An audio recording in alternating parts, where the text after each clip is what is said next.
Good morning, children. How are you all? Hope you're all doing well. I think everyone is very much excited for today's class. So, let's get started. Do you have a pet animal? Yes. So, how do you take care of it? It depends upon the animal which you have. If you have a pet dog as a pet animal, then you will take it out for a walk. Give bath to it, give good food. Apart from that, you assure that it listens to you. You give some sort of training to it, isn't it, children? So, we have a very interesting lesson from a supplementary reader, that is chapter 2, Bringing Up Kari. It is written by Dan Gopal Mukherjee. Dan Gopal Mukherjee was the first successful Indian man of letters in the United States, and he won a Newbery Medal in the year 1928. His books are Curry the Elephant, Gay Neck, The Story of a Pigeon, The Chief of the Herd, and Caste and Outcast. Now let us know when these books are published. Curry the Elephant, it was published in the year 1922.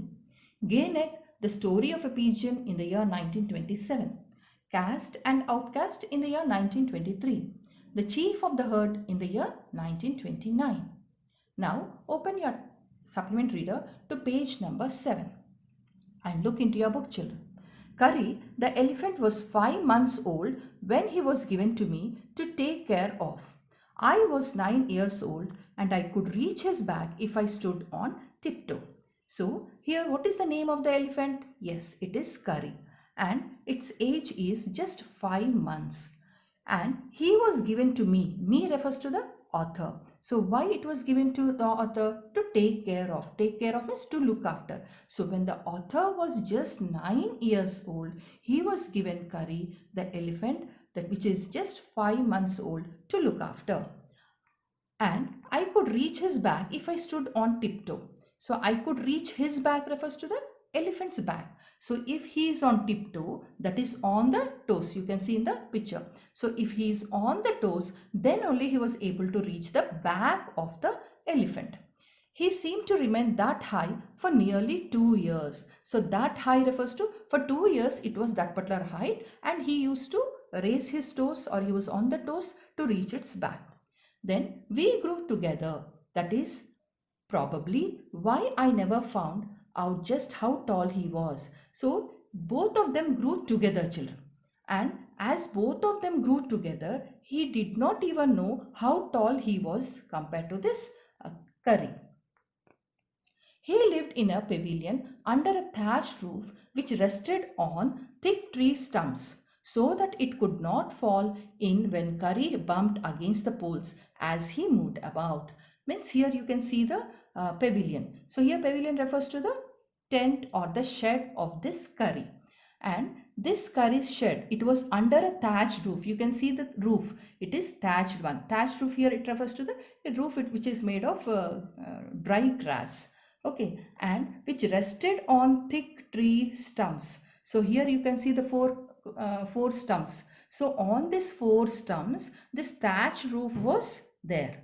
Okay, it was rested. Why it was taken for these 4 stumps, which why it was there? Why on that this thatched roof was there? Because that, so that it could not fall. So if it touches, or if it is moving up here and there, it should, if it touches or bumped against the poles, bumped means collided. If this animal, this Curry, if it bumped against or collided with the stumps, it should not fall. So that's why they have taken stumps, and on that there was the thatched roof. One of the first thing Curry did was to save the life of a boy. So now here in this later part, we'll come to know how this Curry helped to save the life of a boy. Curry did not eat much, but he nevertheless needed 40 pounds of twigs a day to chew and play with. Okay. Every day I used to take him to the river in the morning for his bath. So every morning he used to take, who is that he? He is the author. He used to take Curry to the river and he used to give bath. And how much did it eat, children? Just 40 pounds of twigs a day. It ate and it chewed and it played nicely also. Okay. And he would lie down on the sand bank while I rubbed him with the clean sand of the river for an hour. So he used to take it to the river, and there what he used to do, he used to give bath to this curry, and he would lie down on the sand bank. So after giving the bath, this curry used to lie down on the bank while I rubbed him with the clean sand. So he used to take a clean sand, and that with the clean sand he used to rub it. Okay. While I rubbed him with the clean sand of the river for an hour. So for an hour he used to do it. After that he would lie in the water for a long time. So after rubbing with the sand for an hour, then after that he used to lie in the water for a long time, and on coming out his skin would be shining like ebony. So ebony here, it refers to a kind of black hard wood. Okay, so like that, after he rested for some time, in that long time in the water, then his body used to shine. Okay, shine like it is compared to a kind of hard black wood. So like that, nicely it used to shine its skin. And he would squeal. Here squeal refers to a shrill cry. Okay, twigs means, here you see children, a small branch of tree or a bush. Squeal with pleasure. So squeal means short shrill cry. So he used to cry out of pleasure. So he had a nice bath over there. So out of pleasure, out of happiness, he used to cry. As I rubbed water down his back. So after giving the bath, some water will be there on its back. Okay, after getting up from that river, he used to have some water on his back. So that he used to rub that water down. So, and then I would take him by the ear, because that is the easiest way to lead an elephant, and leave him on the edge of the jungle while I went into the forest to get some luscious twigs for his dinner. So now here, then I would take him by the ear. So I here refers to the author. Author used to take this elephant by the ear, because that is the easiest way of going, because that is the easiest way to lead. Lead means to take the elephant and leave him on the edge of the jungle. So near the edge of the jungle, there he used to leave the curry, and then he used to go deep into the forest. So for what did he go deep into the forest? I went into the forest to get some luscious twigs for his dinner. So luscious refers to tasty and sweet smelling. So tasty and sweet smelling twigs. Okay, twigs for his dinner. Whose dinner? Curry's dinner. Okay, one has to have a very sharp hatchet to cut down these twigs. It takes half an hour to sharpen the hatchet, because if a twig is mutilated, an elephant will not touch it. So here you come across the hatchet. Hatchet refers to, see the picture children, a small axe. So with the help of the axe, he used to cut the twigs. And mutilated refers to disfigured. Okay. So here he used to take a very sharp axe, and with that he used to cut down the twigs. And if that axe, if it is not sharp, it cannot cut the twigs properly. So if they are mutilated, means they are not cut properly, or if the twigs are spoiled, this Kari never used to eat that one. So he never used to touch it. It was not an easy job to get twigs and saplings for curry. So now see, saplings means they are the small plants. So it is not a very easy job for this author to get the saplings for curry to eat. I had to climb all kinds of trees to get the most delicate and tender twigs. Delicate means very soft, tender also very soft, soft saplings or soft twigs, soft plants. He used to get it. Soft branches of the plant, he used to get it. As he was very fond of the young branches of the banyan tree, which grows like a cathedral of leaves and branches, I was gathering some one spring day in March, when I suddenly heard Kari calling to me in the distance. So here he wanted very delicate saplings. So for that he used to go deep into the forest and search for delicate saplings or delicate twigs.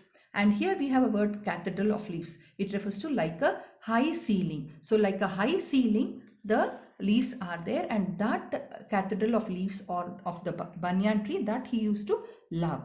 as he was very fond of the young branches of the banyan tree. So the young branches of the banyan tree are spread like a cathedral, like a roof, which grows like a cathedral of leaves and branches. I was gathering some one spring day in March. So I refers to, it is the author who was gathering these leaves, when I suddenly heard Kari calling to me in the distance. So when he was gathering that on a spring day, that is in the month of March, then at the time he heard the sound of Kari calling him from a far distance.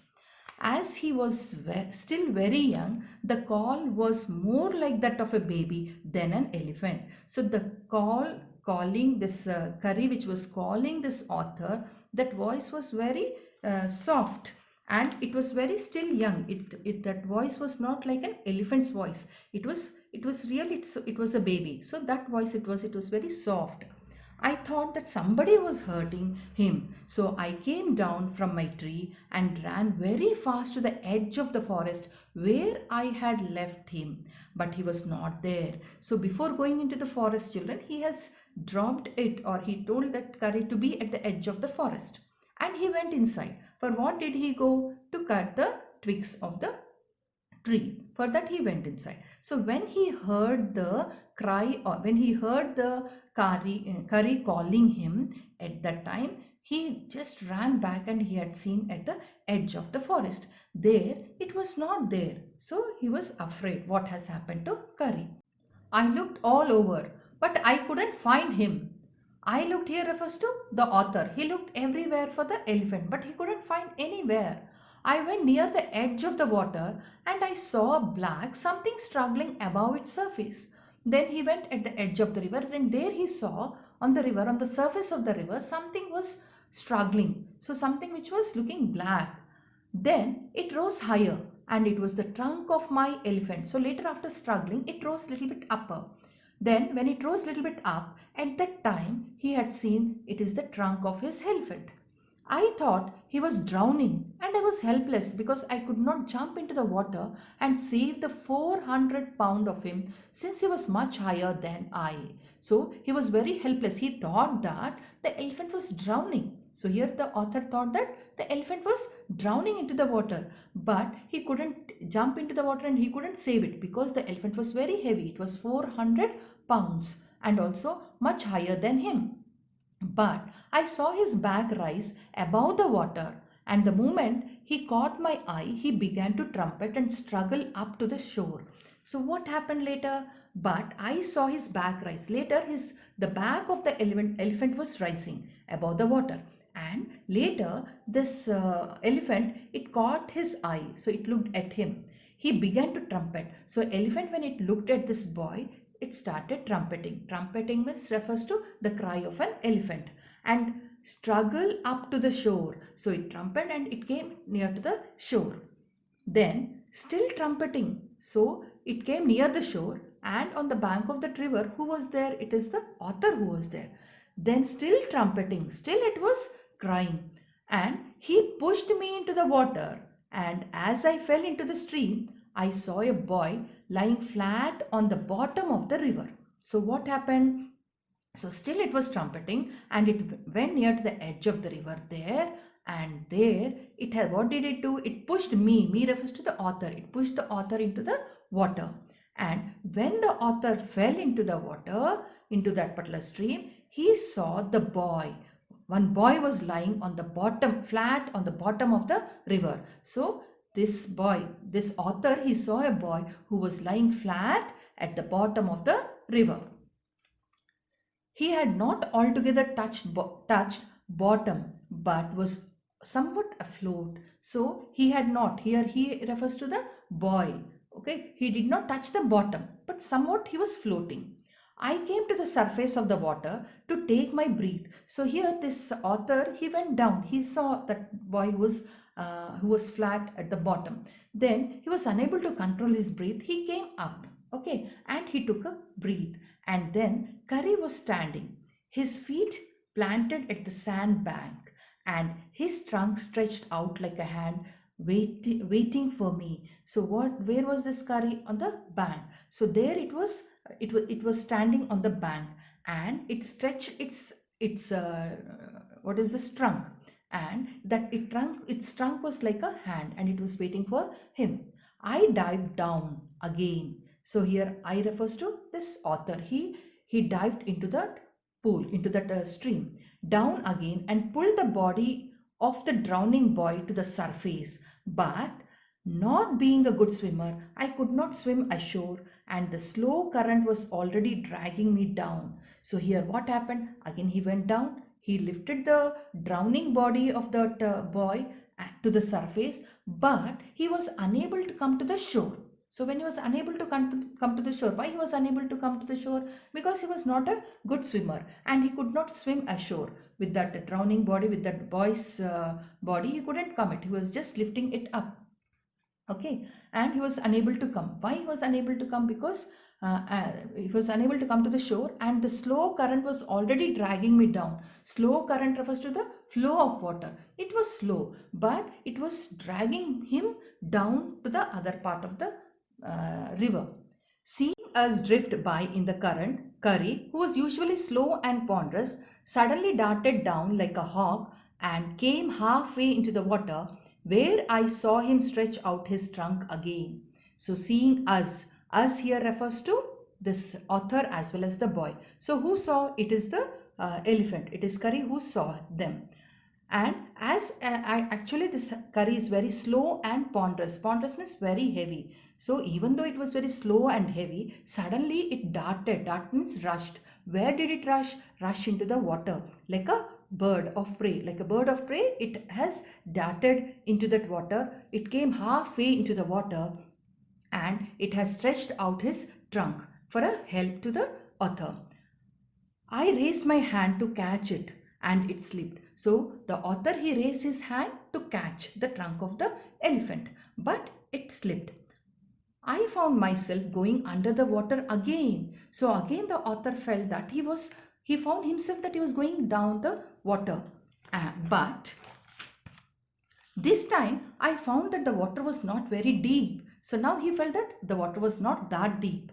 So I sank to the bottom of the river and doubled my feet under me and then suddenly kicked the river bed and so shot upwards like an arrow, in spite of the fact that I was holding the drowning boy with my hands. So here this author, he was holding the drowning boy, isn't it? So even though he was holding the drowning boy, he felt that that water was not so deep. So he sank to the bottom of the river and with a lot of force he kicked the riverbed, and when he kicked the riverbed he came up like a arrow, and when he came up like an arrow, then in spite, even though he was holding that drowning boy, he was able to come up. Okay, as my body rose above the water, I felt a lasso around my neck. So when this author came from down, when he came up, then at the time he felt that something was round his back. Here lasso refers to a long rope. So he felt that something was round his neck. This frightened me. I thought some water animal was going to swallow me. So he was very much frightened. So who it was? So something was round his neck and he was very much frightened. He thought that it was some water animal which is going to eat him off. I heard Curry squealing and I knew it was his trunk, but my neck, a trunk about my neck. He pulled us both ashore. So later he heard the squealing cry of the elephant. He heard it, and when he heard, then he came to know that it was Curry who was holding him round the neck, and this Curry pulled both this author as well as the boy to the shore. So now here we came to know that Curry saved the life of the drowning boy, isn't it, children? So now in the next video or the next part of the lesson, we'll know more about Curry. Is it clear? Thank you. Have a nice day.